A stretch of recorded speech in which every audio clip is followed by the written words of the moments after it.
It's time. I know. We had some big crews of young people who had to leave yesterday evening. You tell me. I just. It's okay to move in and get cozy. Last call for open space. It looks like we have some great topics up there. We're going to be moving into open space pretty quickly after the end of this panel. So if you are interested in having a conversation and running that conversation, please put your name up there. Anything goes.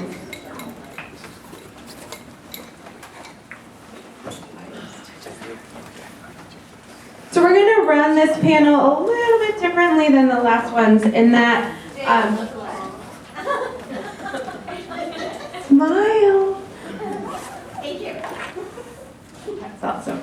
Okay, we're going to go a little bit deeper into each of the stories of the states, to kind of go one by one of hearing the stories, and I'm going to interview these folks a little bit, and then we'll have some questions talking across.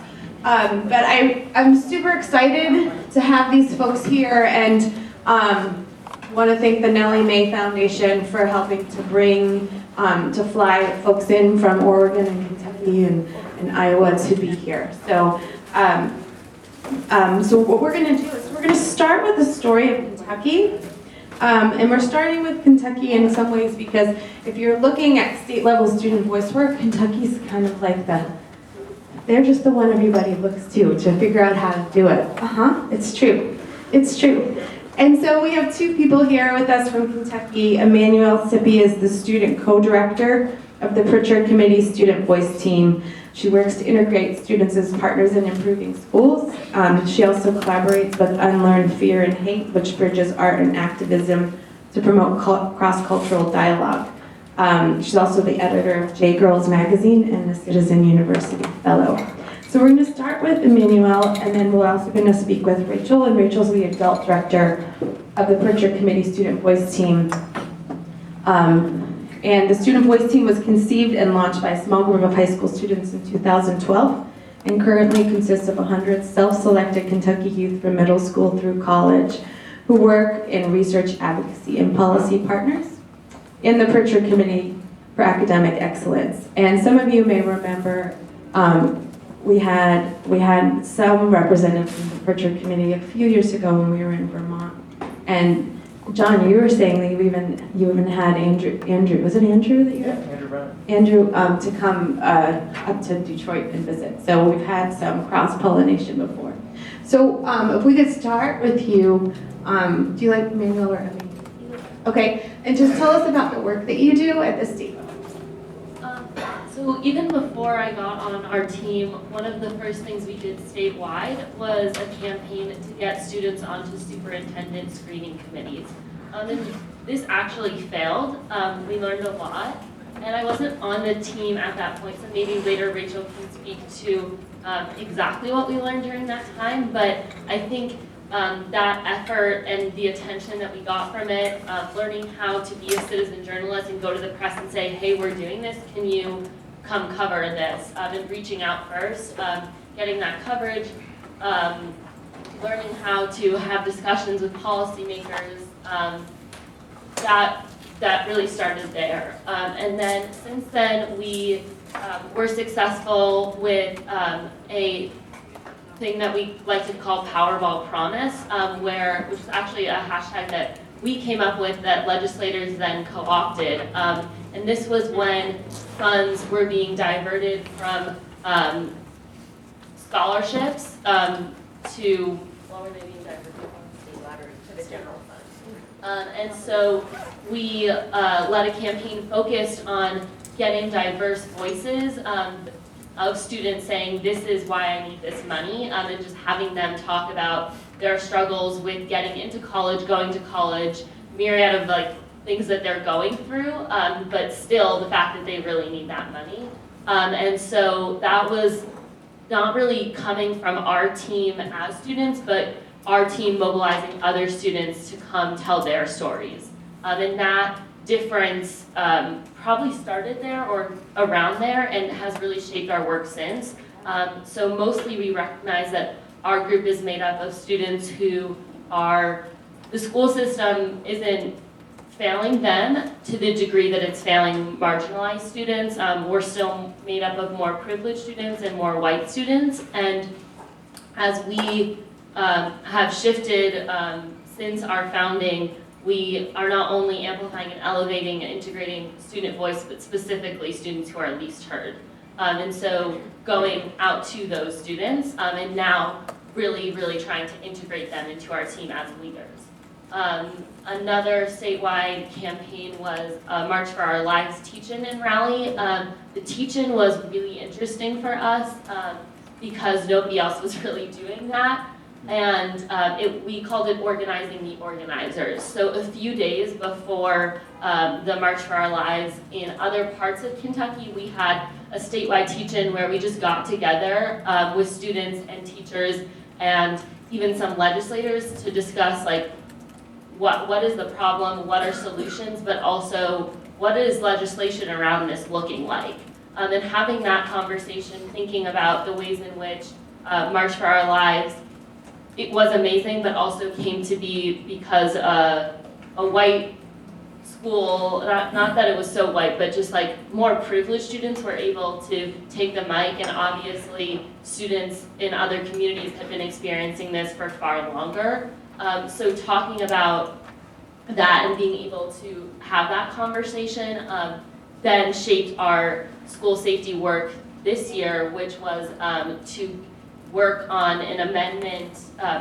The Senate Bill 1 and House Bill 1 in Kentucky were around school safety. There's not funding behind them yet. So we really campaigned for that. We were like, how are you actually going to make this happen? Because a lot of the ideas in it we do support.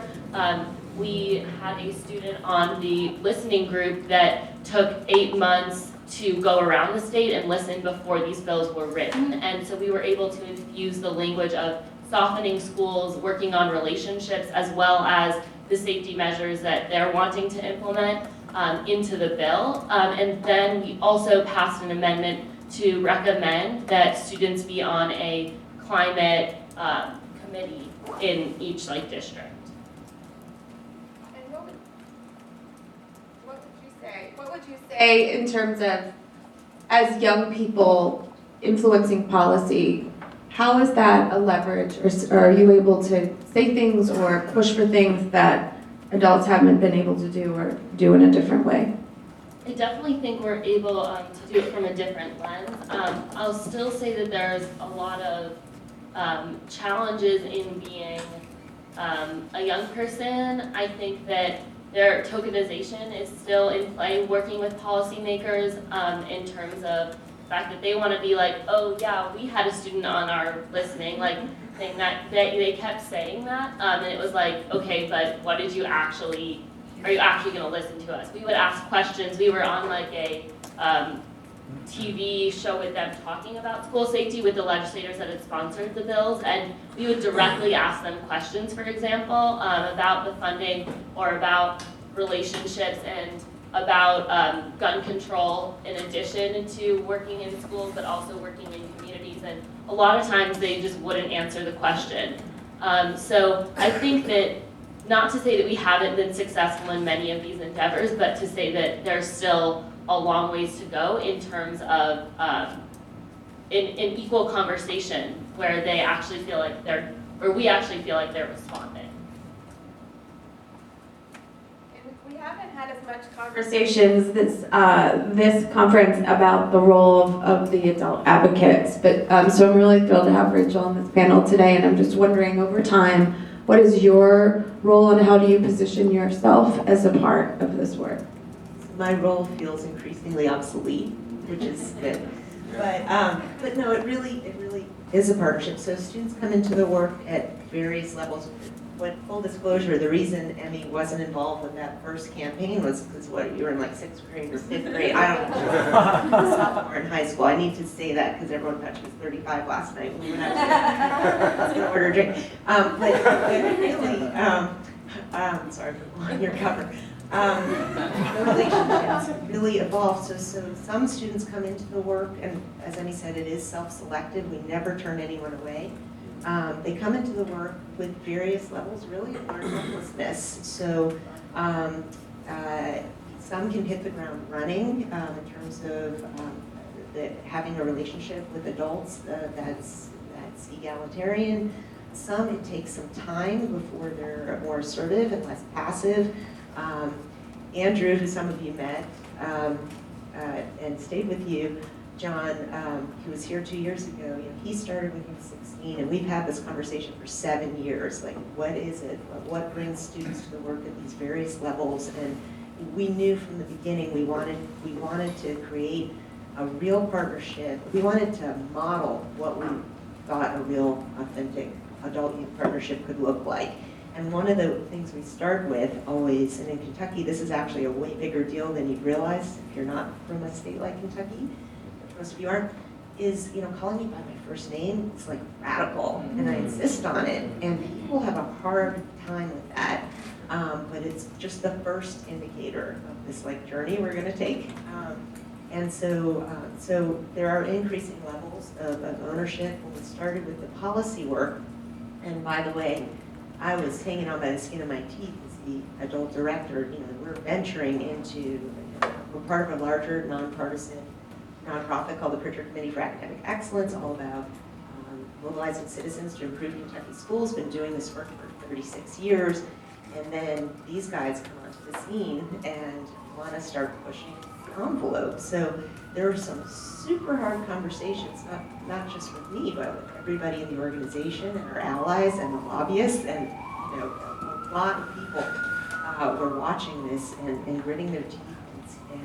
But I will tell you that the thing that transformed everyone was just students starting to experiment in this space and taking ownership of this space and feeling like they had a place in the space in legislative work and policy work. And since those earliest campaigns, I was already there because I had lived experiences before this work, but I've watched these students transform so many adults around them. So the whole Pritchard Committee is so on board with this work now. That wasn't a given in the beginning, but it's more than that. Now we're getting calls from legislators, policymakers, educators. We're getting called. We're not pushing. And the student who served on the working group, was originally like a token this year on Senate Bill 1, but she was invited to serve, and she used that as an opportunity to show what's possible when you bring students into this space. So she knew, Hannah Zeta was her name, she brought research onto the team. She made sure other students other than herself were testifying, and she transformed the experience. So the Pritchard Committee has this mantra from the beginning, which is all children can learn. So ours is really all adults can learn too, we think. We're still testing that out. But it's a transformative experience, and I think what we're finding in Kentucky is that, we try to impress, or at least I do, on our students that, you have an obligation to help. Unfortunately, you have this obligation, but you do, to bring adults along in this work. There's no assumption that adults are there either. It takes a while, just like the students. Adults need that, and so we always use students as partners. It's kind of our hashtag and a lot of work, because that's our default. We don't want to start blowing things up first. We want to start with that as our default and pick up some measures, Jaden, as we go along. but that's our default position. Just one other thing to add is that internally, since the years have gone by, I think the way that we partner with Rachel has also changed. So Andrew was always having conversations with Rachel that centered around the vision and the strategy and all of that. But I think that when Andrew went off to college and went off to other groups, there was a little bit more focus on our leaders mobilizing other students and bringing them in, and not as much into that strategic adult conversation with Pritchard. And so one of the things that my other co-student director and I have tried to do is to bridge that again. So thinking about how we can have a leadership circle in our team of other students running the work, and then us be the bridge between the other leaders in each project and with Rachel. So I think that we call it a flat hierarchy. but that there's definitely a partnership, but that there's different levels of that partnership. It's totally self-selected, but we never try to say that everyone's at the same level in the work. And we're pretty explicit about the fact that there are different roles in the work. Thank you. This is great. No, and I think we're going to move on to Oregon, and Oregon designed a lot of their state level work learning from Kentucky. And so Grace is a founding member of Oregon Student Voice, which is a youth-led nonprofit empowering all students to be active agents. She leads Oregon Student Voice's Amplify initiative, and Oregon has 3 big initiatives: Amplify, Thrive, and Empower. So there's one arm that is this incredibly sophisticated policy wing of young people who know more about, were teaching me policy when I went to do an evaluation of them this past fall. And I was like, I'm sorry, what's a letter to mother? What are we talking about? And they're like, well, letter to mother is what you need to get this bill passed and the legislation going. I'm like, oh my goodness, I have so much to learn from you. And then kind of building out of the conversation from Kentucky is how do you keep the pipeline going with young people, and how do you have just an ongoing question around that? And another interesting thing about OSV is they've made the decision to be their own nonprofit, which brings a whole lot of interesting questions of, rather than being under a teacher nonprofit, for these young people to be their own nonprofit, but then questions of legality of being 18 and older to hold the keys to a nonprofit. They've always had a paid adult director. Can they still have that being their own nonprofit? So really juicy stuff happening in Oregon. So Grace is also a recent graduate of Oregon City High School, heading to Columbia in the fall, or did you already do a year? Just finished her first year in political science. So I'm going to hand it off to Grace. Awesome. Thank you so much for briefly capturing a little bit of what we do. I think you described it very well. I think, so to kind of summarize what Oregon Student Voice has been up to in the policy realm, at the state level, when we first began, we decided that in order to be a truly statewide nonprofit and reflect the beliefs and the desires of students in Oregon, we really needed to capture what students cared about and what they wanted to see changed in their education.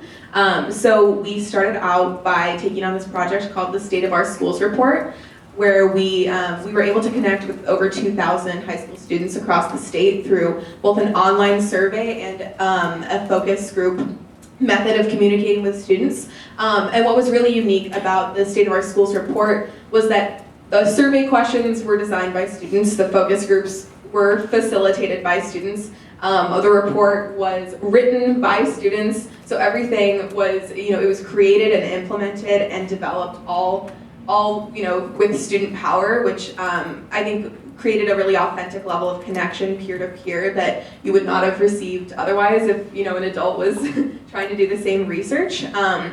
So we were able, like I said, we were able to connect with over 2,000 students across the state. We worked with a research company and an education nonprofit in Oregon who helped us, weight the data so that it reflected all the demographics of the state, and it was able to be truly representative and kind of create a snapshot of what it's like to experience public K-12 education in our state.